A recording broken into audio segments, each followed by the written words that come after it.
StarDRC bringing Express LRS to a gamepad-style transmitter. This promises seamless plug-and-play connectivity on Windows machines for sim racing.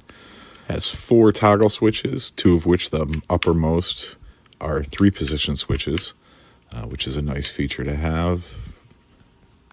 USB-C for connectivity. And this is very lightweight. It has that kind of satin plastic feel. It feels very much like other gamepad controllers in this category, such as the light radios.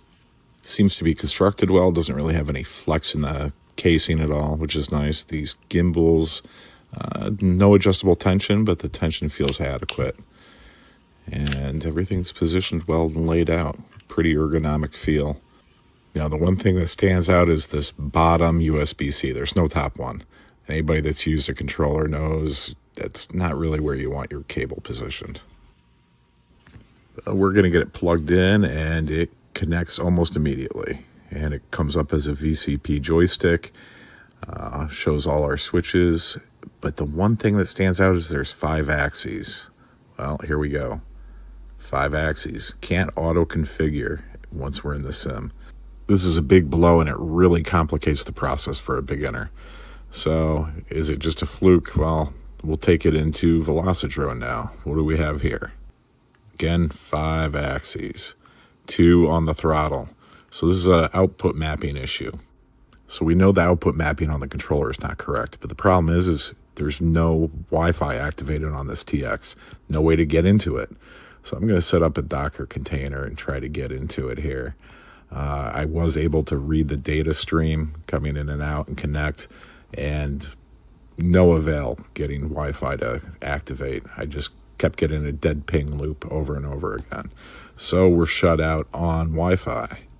Now the next thing that's probably one of the biggest benefit of having an Express LRS on a gamepad style controller like this is BLE joystick, which is basically just Bluetooth.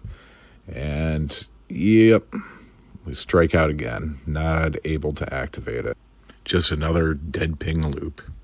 So we're already at a loss for the most beneficial features of Express LRS to begin with. But we'll take it into the sim and we're going to see how it performs. And the joysticks are smooth, jitter-free, nice precision. Overall, I really like the feel of this controller. But I'm kind of at a loss as to why you would implement Express LRS into it without being able to access everything Express LRS has to offer. But we do have an RX. So here we are with the receiver. And you see it comes up as the STARDRONE CR8 ELRS and 2.4 gigahertz. And it's got 3.32 on it with all the functionality that has to offer. So this is a full-fledged Nano RX and has everything a full-fledged Nano RX should have.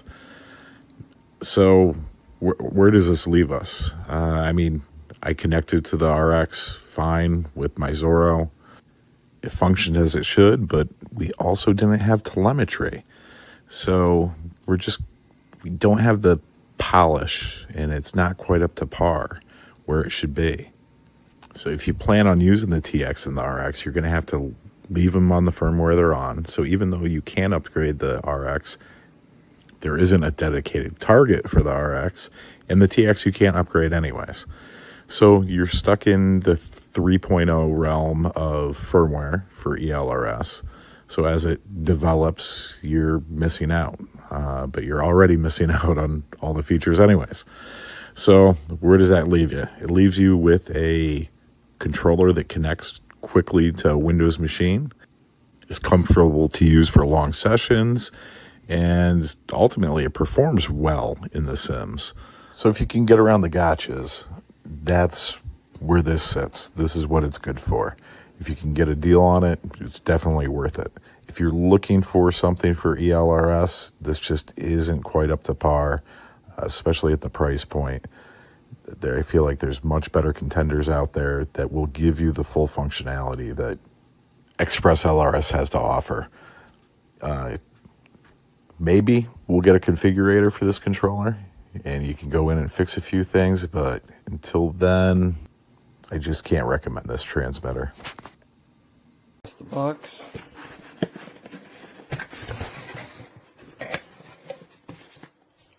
Receiver. Transmitter.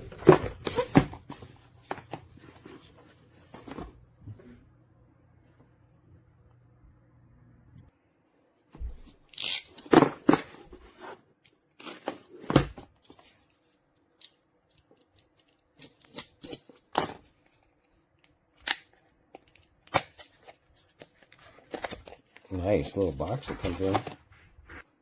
I'll get this out. Open this box. Receiver. Antenna. No big deal. Pretty standard. And the transmitter. Looks like you get a little baggie with the sticks. And a charge cable. Yep, that's it.